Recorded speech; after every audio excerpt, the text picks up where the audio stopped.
what an insane trade deadline. I mean, look, we went into this for weeks and months hearing, there's not enough cap space, there's not going to be enough sellers, this is going to be a really slow trade deadline. And then after Kobe Bryant's passing, nobody was talking about things as trivial as trades for a while. But when the sun came out and the doors opened and everybody started talking about trades again, it went nuts at the trade deadline. A lot of movement. Let's talk about the winners and losers over the last week.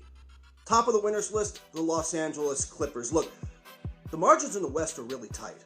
There's not much difference between the Lakers and the Clippers, and behind them, the Jazz and Nuggets. The Clippers got better. Marcus Morris brings them grit, he brings them toughness, he brings interior defense, he brings shootings, he's going to bring some technicals.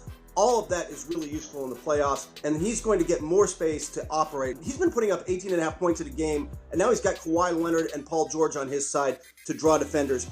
Look for good games out of him. Look for the Clippers to be a little bit better, and their lineup, man, on paper, they are the team to beat in the NBA right now.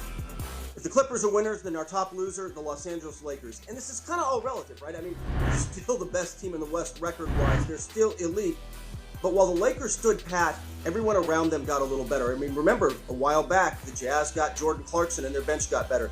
Denver made moves to improve and get some shooting at the deadline. The Clippers made moves. They may still come out of the West, but they're a loser because their path out of the West just got a lot harder.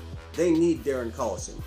Another winner, the Atlanta Hawks. I mean, for a while now, they have been desperately looking for a center, and not just any center.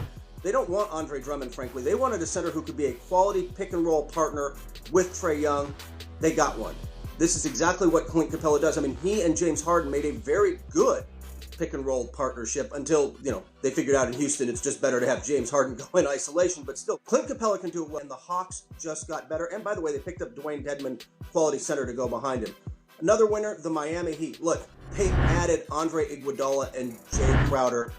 And while that's not likely going to put them in a level with the Bucks, it does put them at the level where, hey, they were right there with the Celtics, with the Raptors. This makes them more competitive. They might be the second best team in the East. Miami Heat make the conference finals. That is a heck of a season for this team. A big step forward and kind of a lure to free agents in the future. Another loser, by the way, 2020 free agents. I mean, there weren't a lot of impressive teams with cap space to start with. Well, now you can cross the Hawks, the Cavaliers, and the Grizzlies off the list. They do not have money to spend this summer because they looked at that list of free agents and said, yep, we're going to spend it right now. Bad news for guys like Gordon Hayward, DeMar DeRozan, Joe Harris, Montrezl Harrell, and others. The winner, Robert Covington. I mean, look, he got traded from a team that had lost a dozen games in a row. It's 13 now.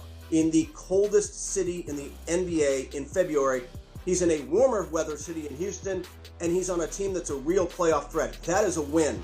And by the same token, the loser's Mo Harkless. Harkless got traded from a contender in sunny Southern California to the Knicks. Man, you got to feel for the guy.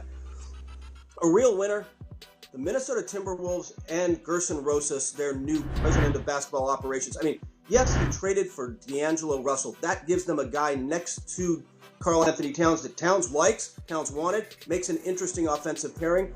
Amazingly, more impressively, he got out from under Wiggins' contract. Andrew Wiggins is now off their books. They've added some solid bench depth. This was a good trade deadline for a Minnesota team that's got a lot of work to do still, but they're making steps in the right direction. Another loser, maybe the biggest loser of the day, traditional NBA centers. I mean, look, Andre Drummond. Andre Drummond scores 17 points a game. He is the best rebounder in the league, and there was zero market for him. And the Pistons salary dumped him.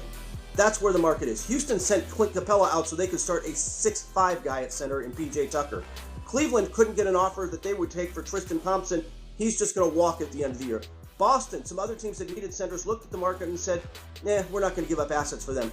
If you needed any more evidence of what direction the NBA game is going, how the center position has become mercenary, and unless you're Joel Embiid or Rudy Gobert elite, you are not getting paid, this trade deadline was it.